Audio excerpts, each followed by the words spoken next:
आज हम एक बहुत ही दिलचस्प कहानी सुनने वाले हैं। बाबू हाथी की कहानी। अब ये कहानी सुनने में तो बड़ी सीधी सादी लगती है, लेकिन ये हिम्मत और कामयाबी के बारे में बहुत गहरी बातें सिखाती है। तो चलें फिर शुरू करते हैं।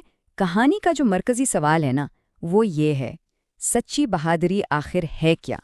जरा सोचिए इस बारे में कि इसका मतलब क्या हो सकता है, क्योंकि बाबू की कहानी हमें उसका एक बहुत ही दिलचस्प जवाब देने वाली है। चलें, कहानी के पहले हिस्से में चलते हैं, जंगल का मेहरबान दोस्त। यहाँ हमारी मुलाकात होगी अपने नरम दिल हीरो और उसके साथियों से। तो ये है बाबू, जंगल के बीचों बीच रहने वाला एक बहुत ही नर्म दिल हाथी। वो सबका दोस्त था। उसके चेहरे पर हमेशा मुस्कुराहट रहती थी और सब उसे उसकी धीमी चाल और मदद करने वाली आदत की वजह से जानते थे। मतलब वो अपनी ताकत या रफ्तार नहीं दिखाता था, बल्कि अपनी मेहरबानी। अच्छा, बाबू के जो दोस्त थे ना, वो इससे बिल्कुल अलग थे। जैसे कि मिनू बिल्ली, जो हर वक्त डरी सहमी रहती थी। फिर था बन्नो खरगोश, जो हमेशा तवानाई से भरपूर और पुरजोश रहता। और टिप्पू कुत्ता, जो बहुत ही खुशमिजाज और हंसमुख था। और ये सारे किरदार आगे आने वाले चैलेंज में एक बहुत अहम रोल प्ले करेंगे। तो अब आगे बढ़ते हैं और देखते हैं कि कहानी में क्या मोड़ आता है। यहाँ से कहानी का असल मुकाबला शुरू होता है, हिम्मत का अजीम मुकाबला। जंगल में अचानक एक चैलेंज का ऐलान हो जाता है। तो ये मुकाबला था क्या? अहम नुक्ता ये था, जंगल में सबसे बहादुर जानवर का खिताब उसे मिलना था जो सबसे लंबा और मुश्किल रुकावटों भरा रास्ता पार करे। यहाँ बहादुरी को सीधा सीधा जिस्मानी ताकत और रफ्तार से जोड़ा जा रहा था।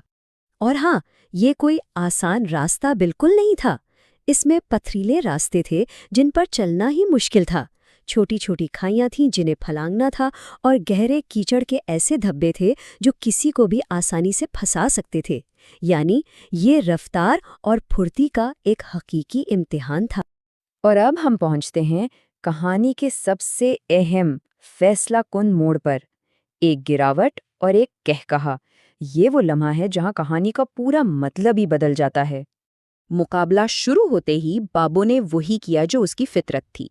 वो सबसे तेज तो नहीं था, लेकिन वो रास्ते में हर किसी की मदद कर रहा था। चाहे मिन्नू को पत्थरों पर से गुजारना हो या बुन्नू को हौसला देना हो, बाबू सबके साथ खड़ा था। कि अचानक वो खुद फिसल गया और धड़ाम से कीचड़ में जा गिरा। सोचे, जो सबकी मदद कर रहा था, अब वो खुद मुश्किल में था। एक लम्हे के लिए तो जैसे सब कुछ रुक सा गया, लेकिन उसके बाद जो हुआ वो कमाल था।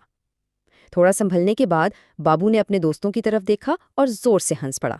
और फिर उसने जबरदस्त बात कही, गिरना और गलती करना जिंदगी का हिस्सा है, लेकिन हंसते हुए दोबारा उठना असल ताकत है।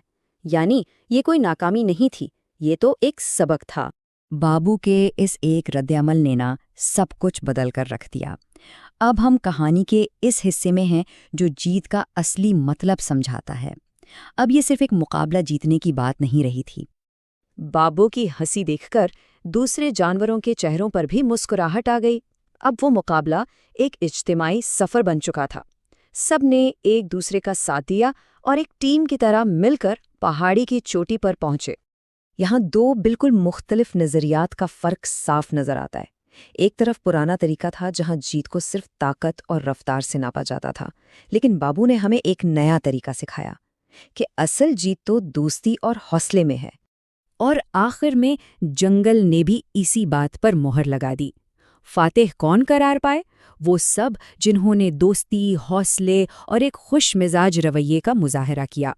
यानी जीत किसी एक की नहीं हुई, बल्कि सबकी हुई। तो आखिर बाबू की इस हंसी से हमें क्या सबक मिलता है? आइए देखते हैं इस कहानी के कुछ अहम असबाक। देखें, बाबू का फलसफा बहुत ताकतवर है। सबसे पहले तो हौसला, यानी नाकामी से डरे बगैर चैलेंजेस का सामना करना। दूसरा है मज़ा, कि मुश्किल वक्त में भी खुशी तलाश की जा सकती है। फिर आती है मुस्बत सोच, यानी अपनी गलती को अपनी ताकत बना लेना। सब्र भी बहुत अहम है, एक ठहरी हुई और मददगार रफ्तार से आगे बढ़ना। और सबसे बढ़कर दूसरों की मदद करना, ये समझना कि हकीकी कामयाबी तो मिल बांटने में ही है। और ये सब हमें एक आखिरी और शायद सबसे अहम सवाल पर लाकर खड़ा कर देता है। ये कहानी सिर्फ जंगल के जानवरों की नहीं है, ये हम सबकी है। अगर आपको मेरी वीडियो पसंद आई है तो प्लीज मेरे चैनल को सब्सक्राइब करें और वीडियो को लाइक करें और वो भाई दबाने ना भूलें। शुक्रिया।